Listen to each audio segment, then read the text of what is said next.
ഞാൻ നിയമസഭയിൽ പറഞ്ഞതുപോലെ ഈ ധവളപത്രം ഒരു കുറ്റാന്വേഷണ റിപ്പോർട്ടോ ഒരു പൊളിറ്റിക്കൽ ഡോക്യുമെന്റോ ഒന്നുമല്ല.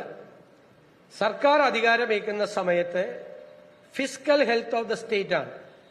സംസ്ഥാനത്തിന്റെ സാമ്പത്തിക ആരോഗ്യം എന്താണ് എന്ന് എല്ലാ വിഭാഗം ജനങ്ങളെയും സാധാരണക്കാരായ ആളുകളെ ഉൾപ്പെടെയുള്ളവരെ ബോധ്യപ്പെടുത്തുന്നതിനുള്ള ഡോക്യുമെന്റാണ്. എത്ര വരുമാനം നമുക്ക് ലഭിക്കുന്നു, എത്ര ചെലവഴിക്കുന്നു, എത്ര ബാധ്യതകളുണ്ട്, ഭാവിയിൽ എത്ര സാമ്പത്തിക പ്രതിസന്ധികൾ ഉണ്ടാകും എന്നെല്ലാമാണ് ഇതിൽ പറയുന്നത്.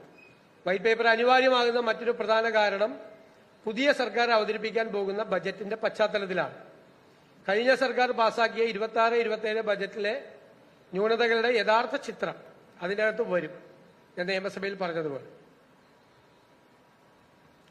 25-26 ബജറ്റ് കണക്കുകൾ പ്രകാരം കേരളത്തിന്റെ ആകെ ബാധ്യത 5.07 ലക്ഷം കോടിയാണ്. ഇത് സ്റ്റേറ്റിന്റെ GSDP-യുടെ 35.5% വരും. ഇപ്പൊ ഈ കടം കണക്കാക്കുന്നത് കടത്തിന് പരിധിയുള്ളതുകൊണ്ട് കടം കണക്കാക്കുന്നത് സ്റ്റേറ്റ് GDP-യുടെ GSDP-യുടെ എത്ര ശതമാനം വരുമെന്നാണ്. 35.5% കടം വരുന്നത്. അതായത് 18 പ്രധാന സംസ്ഥാനങ്ങളുടെയാണ് നമ്മൾ സാധാരണ എടുക്കാറുള്ളത്. അത് ദേശീയ ശരാശരി 29.2-ഉം ഈ 18 സംസ്ഥാനങ്ങളുടെ ശരാശരി 28.81-ഉമാണ്. അപ്പൊ കേരളത്തിന്റേത് 35.5%. ഉയർന്ന തോതിലാണ് ഈ കടവും GSDP-യും തമ്മിലുള്ള റേഷ്യോ. പലിശ, സംസ്ഥാനത്തിന്റെ പലിശ ചെലവ് വരുമാന ചെലവിന്റെ മൊത്തമുള്ള വരുമാനത്തിന്റെ നമ്മൾ ചെലവഴിക്കുമ്പോൾ അതിന്റെ 17.73% വരും.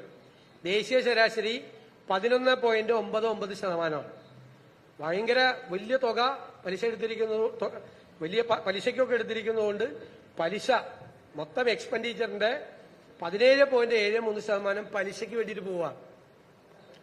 വികസന ചെലവ് ആകെ ചെലവിന്റെ 39.9% മാത്രമാണ് ആകെ വികസന കാര്യങ്ങൾക്ക് വേണ്ടി ചെലവഴിക്കുന്നത്. ദേശീയ ശരാശരി 63.5. വ്യത്യാസം മനസ്സിലായ കേരളത്തിന്റെ? അപ്പൊ കൂടുതൽ പൈസ ചെലവാക്കുന്നത് കമ്മിറ്റഡ് എക്സ്പെൻഡിച്ചറിനാണ്. പലിശ, ശമ്പളം,